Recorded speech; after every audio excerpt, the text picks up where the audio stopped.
Are you feeling all the shifts? Well, we started out 2019 with a lot of planetary movement and a couple of eclipses, and we're about to have a lunar eclipse. I'll talk to you about that, how you make great choices, where to put your time, energy, and your devotion, and when things will start to clear for you.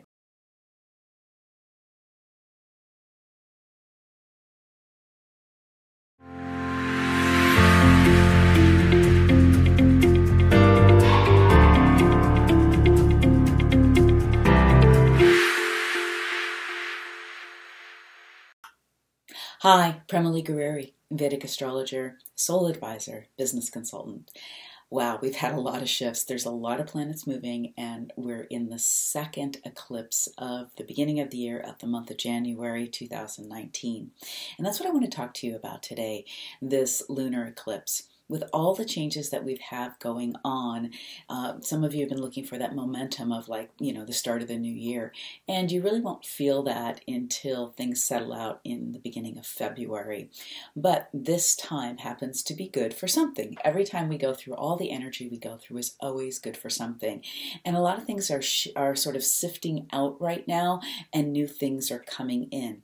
There is a lot of light, and there's a lot of places, there's a lot of shadow. And the shadow places are really where the eclipses are.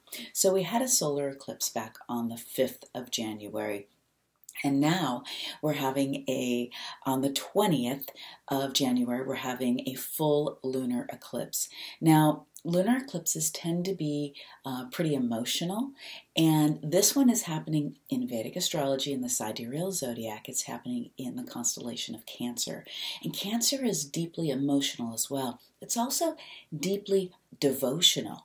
And that's really where we want to put our attention, is the devotional energy, which I'll talk to you about in just a moment. We also have Mercury is being eclipsed, so decisions and our mental ability isn't so clear during this time. And the other important part of this eclipse is that it is the last eclipse in a series of eclipses that have been going on for the last year and a half. Every year and a half, the axis of eclipses, the axis of change in your soul blueprint, it moves, and so two different houses are affected during that time. So now we've been mostly with Capricorn and Cancer over the last year and a half in Vedic astrology, where the eclipses have been happening, the big axis of changes. And remember, change isn't always comfortable, but it is here so that you will grow. It shakes things up. It agitates life and that particular area of life, so that you actually are willing to let go. You are willing to relinquish. You are willing to try new things. And it really, underlying all these sometimes annoying and inconvenient energy, it's all about growth. This last eclipse kind of culminates a energetic pattern that really started bringing more of the divine feminine energy stepping forward. We've seen that collectively in a lot of ways. More women stepping into leadership positions, also women stepping up and standing out where women have been violated, and people have, things have come out around that, and there's, with an attempt for justice to be done around that, bringing out awareness and bringing out, what's right, equal rights. But it is a time for more heart-led leadership, more compassionate leadership, and more inclusive leadership with a bigger vision of how do we take care of everyone, and that is the divine feminine leading. So this eclipse pattern sort of started that movement, brought it to another level, and this is the last eclipse in that particular pattern. But that pattern is now, that energy has now got a good roll to it, and we're seeing that in a lot of different ways. So what does this all mean for you? The lunar eclipse will happen on the 20th in the Northern Hemisphere, and it's going to happen around midnight. And so it's going to be seen from so 20th, 21st, depending on where you are in the world, so you can look up your own calendar on that. And it can be seen from actually most of the world, not everywhere, but most of the world can see this eclipse. When you can actually see an eclipse, it has a little bit more of an impact. Now, the fact that it's a full lunar eclipse and the moon rules our consciousness in the sacred wealth system, that is the great nurturer. We've got the great nurturer up here. That is also the collaborator, and also the Queen energy. And Cancer, again, is this deeply devotional place, very loyal, very, it is the kind of love that is the impersonal kind of love, the kind of love that we give that's unconditional, that we give a child, that we give our pets, that hopefully we give everyone in our life. But there's other, in our relationships, it can be a little stickier as far as devotion goes. So you want to, during this eclipse, get connected with what you are devoted to. What teachings are you devoted to or have taught you about your devotion, or maybe even teachers or spiritual leaders and whoever it is that you might follow. This is a time to really connect in with, it's an opening, an energetic opening to connect with our deepest devotion, the deepest part of our heart that kind of transcends all our patterns and all the patterns and ways of being that we have, that we sort of have hooks and we get caught in as far as our relational energy around devotion and love. This goes right to the source. So it's a great time to make sure on the eclipse day that you've got some time for meditation, some time to be with yourself or to be with those who aren't going to be too demanding on your emotional capacity. Really watch out for drama. You want to keep things super simple around eclipse time. It's like being in the fog. You can't see everything. You can't see all your choices, nor are you meant to. So do not make big decisions just for this couple days around the eclipse. And because there's new information still coming in. So you want to wait till the fog clears so you can see clearly and make your important decisions at that time. So, I know we get in a hurry about a lot of things, or maybe maybe you're in business and you're launching something. Give yourself a little breadth of time, a few more days, just because people may not be able to receive you as well during the eclipse time, because there's just a lot going on internally, or this eclipse on the negative side can bring more drama in your life, and maybe people are caught up with drama. So you want to take this time again for this inward time. It's a good inward creative time. Watch your energy, watch your attachments, because they will show up for you. Don't have those big conversations about anything really important, especially relationship conversations. In fact, my husband and I were just talking about that. There's a couple of conversations that we need to have, which are great. That we are always creating together. And we said, well, let's wait till after the eclipse time so we make sure that we're doing it in a really clear space. Not that it was something heavy we need to talk about, but why not have it, in the best energetic time as possible? Of course, the things that come up in the moment, you're going to have to deal with, and that keeps your bandwidth free to deal with them during that particular time. So really tuning into where you're called to serve, where your seva, your devotion.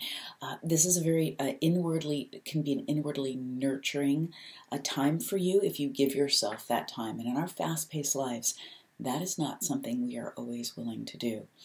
So carve out that time for yourself, that meditation time, that time in contemplation, in nature, or maybe it's dance, or maybe it's yoga for you. Just give yourself that time to go within, revisit some teachings, some reading that inspires your devotional energy and inspires your soul. And we also have during this time the Jupiter and Venus, because of their connection and their alignment where they are, and they're the two greatest planets of light. But they're going to be shining light, which is a great thing, and they can help you see where to place your devotional energy. They can help you see your great teachers at this period of time. And if you're a teacher for others, they can help you step into your great teaching. But also remember, all of us learn from our ancestors, learn from our teachers as well, and to honor that. Also, this is a time with the Venus-Jupiter connection, you want to watch your relational energy and keep focused on the devotional, unconditional side of love instead of, I gave you that, and what are you going to give me? That could get a little bit triggered, again, with during this eclipse time. So don't try to be careful of triggers around relationship. Again, deep conversations.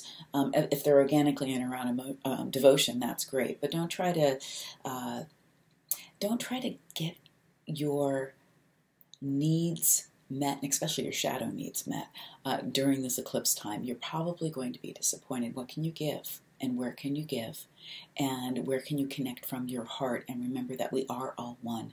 We are all whole. So surround yourself with the people that allow you to feel that very easily, and those who you can inspire as well. This light that we have, we always want to go where the light is. So we've got the fog of the eclipses, and at the same time we've got the great light of Venus and Jupiter during this time. So we want to lean into that light. And again, that's around the devotion and around teachings that inspire you to be more devotional. The other piece we have going on that's important with this eclipse pattern is that Mercury, the planet that is our communicator, it is our merchant, it is also our messenger, but it also rules our intellect. It actually rules finance on a collective level. That planet is also part of this equation that I'm talking about. So, and it's combust the sun. So it's heated up, and it's moving very fast. Now, this could be good. You might be getting inspirational downloads. Your mind might be going very quickly, depending on how this aspect hits you.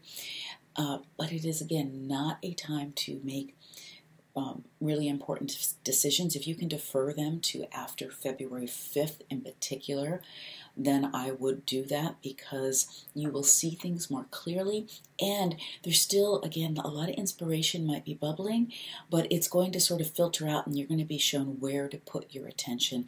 That will be more clear, more easy to see once we get to after February 5th, February 6th. So the mind may not be as clear. So if you're like fog brain or having a hard time really focusing, part of that is the collective energy. Every energy is good for something. So what is that good for? That's good for big picture.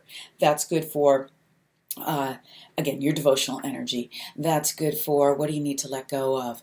But it might not be good for pinpointing something yet, but I promise you that time is coming very, very soon. So be gracious with yourself, be gracious with others. If you're interested on how all of these aspects and everything for this year is going to impact you in particular, you can get a soul success map reading, or a soul or get your Sacred Wealth Code reading if you haven't had that, and that will give you deeper insight into how the energy is, how it is going to affect you, and how it will and how you can make both best use of it. The Sacred Wealth Code journal has just come out, so we've got the cards, we've got the Sacred Wealth Code book, and we've got the Sacred Wealth Code journal, which is a third in the trilogy that can be used with the book, with the cards. It's an amazing resource to be able to journal after your meditation every day, and it's got a lot of great free resources with it, including meditations. So I encourage you to grab that and add that to your daily practice. So much love to you. Love to hear what's coming up for you around this beginning of the year time, so feel free to leave a comment about that. I look forward to serving you more in 2019. So much love to you.